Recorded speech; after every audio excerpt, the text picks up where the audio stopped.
دیکھ رکھا ہے۔ انگریزی جملوں کے ساتھ ساتھ مصنفین کے سنین پیدائش اور وفات سے متعلق بھی بہت سی اغلاط اصل کتاب میں موجود تھی۔ کئی مقامات پر سنین میں یہ فرق 10 سال تک کا بھی دیکھنے میں آیا، جن کو اب درست کر دیا گیا ہے۔ غالباً اس فرق کی وجہ اس دور میں ستار صاحب کو دستیاب ابلاغ و معلومات کی محدودیت رہی ہوگی۔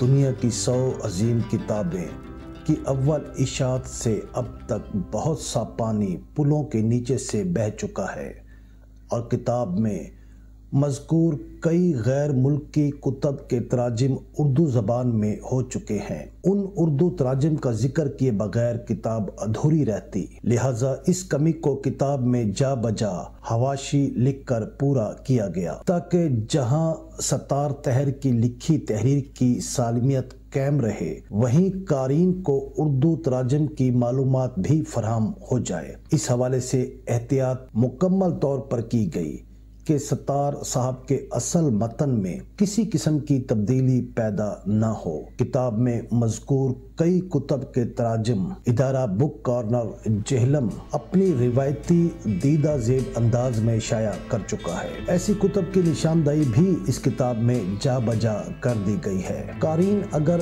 با نظر غیر اس کتاب کی فہرست کا مطالعہ کریں تو ستار صاحب کی ترتیب کتب میں ایک باریک سا ربط اور نقطہ رسی محسوس کریں گے، جو کچھ یوں ہے۔ ابتدا میں 8 مذہبی کتب ہیں، ان کے بعد زمانہ قبل از مسیح سے چلتا آ رہا ادب ہے، جو زیادہ تر حکایات اور یونانی ادب پر مشتمل ہے۔ پھر یورپ کے قرون وسطی اور نشاط ثانیہ کے دور کی کتب ہیں، جن میں اکثریتی کتابوں کی صرف ڈرامہ ہے۔ یورپی دانش کے بعد مشرقی دانش کی شاہکار کتب کو رکھا گیا ہے، جو زیادہ تر صوفیانہ حکایات و صوفی شاعری پر مشتمل ہیں۔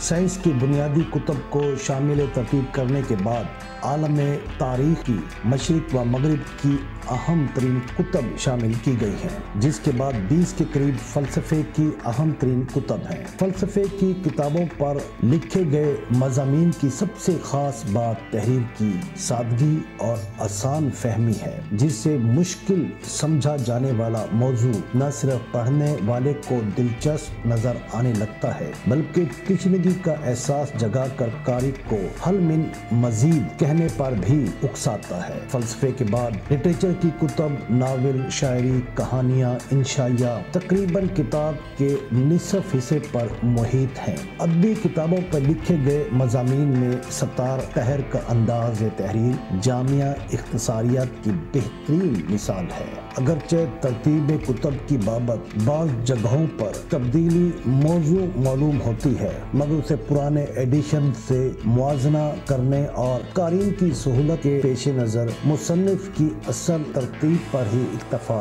کیا گیا ہے۔ ستار طاہر نے بیشتر مضامین کے عنوانات کتابوں کے انگریزی نام پر رکھے تھے۔ اس میں خفیف سی تبدیلی یہ کی گئی ہے کہ اردو میں ترجمہ شدہ کتاب کے مضمون کا عنوان انگریزی سے اردو میں بدل دیا گیا ہے۔ ان تبدیلیوں میں فادرز اینڈ سنز کو باپ اور بیٹے، ریڈ اینڈ بلیک کو سرخ و سیاہ، برادر کرامازوف کو کرامازوف برادران، اور وار اینڈ پیس کو جنگ اور امن قابل ذکر ہیں۔ اس سلسلے میں یہ اصول بھی ملحوظ خاطر رکھا گیا ہے کہ وہ کتابیں جو اپنے اصل یا انگریزی نام سے ہی زیادہ پہچانی جاتی ہیں، ان کے مضامین کا عنوان اصل نام سے ہی رہنے دیا گیا، جیسا کہ کارل مارکس کی داس کیپیٹل، میکیاولی کی دی پرنس، ایملی برونٹے کی ودرنگ ہائٹس وغیرہ۔ اگرچہ ان تمام کتب کے اردو تراجم ہو چکے ہیں، پرانے ایڈیشن میں کتابوں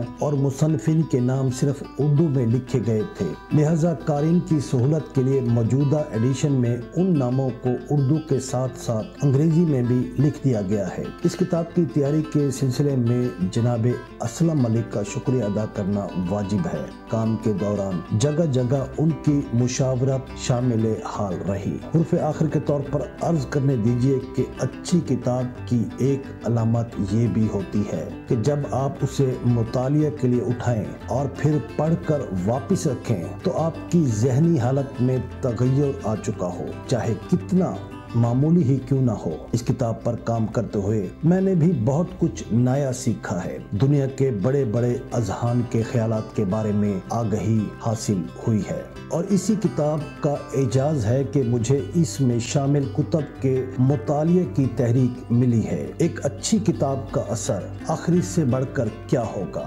بک کارنر کی شائع کردہ کتابوں کی خوبصورتی اور معیار کے متعلق کچھ کہنا اب سورج کو چراغ دکھانے کے مترادف ہے۔ دنیا کی 100 عظیم کتابیں بھی ادارے کی تمام ٹریڈ مارک خصوصیت سے مزین ہیں۔ اغلاط سے پاک متن، نمایاں لکھائی، بڑا سائز، معیاری کاغذ، عمدہ چھپائی، مضبوط جلد بندی اور خوبصورت سرے ورق جس پر سجی کتابوں کی کیلی گرافی کا مونٹاج اپنی جگہ ایک پیس آف آرٹ ہے۔ ابتدا اور اختتام پر کتابوں کے سر ورق اپنی رنگا رنگی میں سونے پر سہاگا ہیں۔ یوں کتاب کی تیاری کے سلسلے میں کی گئی محنت برادران گگن شاہد اور امر شاہد کی سلیقہ مندی سے باذوق قارئین کی خدمت میں پہنچ رہی ہے۔ سلیمان خالد جی، تو یہ تھی دنیا کی 100 عظیم کتابوں کا ایک تعارف جو میں نے آپ سے پیش کیا۔ تو سامعین کرام، میں آپ سے درخواست کروں گا کہ آپ یہ کتاب ضرور پڑھیں، بلکہ اپنی لائبریری میں رکھیں، گھر میں رکھیں، بچوں کو بھی پڑھائیں، کیونکہ اس میں دنیا کی 100 عظیم جو ذہن ہیں وہ اس ایک کتاب میں یکجا آپ کو ملیں گے، جس سے آپ کی علمی، ادبی اور فکری آبیاری یقیناً ہوگی۔ اجازت چاہوں گا، ہمارے چینل کو ضرور لائک، سبسکرائب کیجیے گا۔ اپنا خیال رکھیے گا۔ اللہ حافظ۔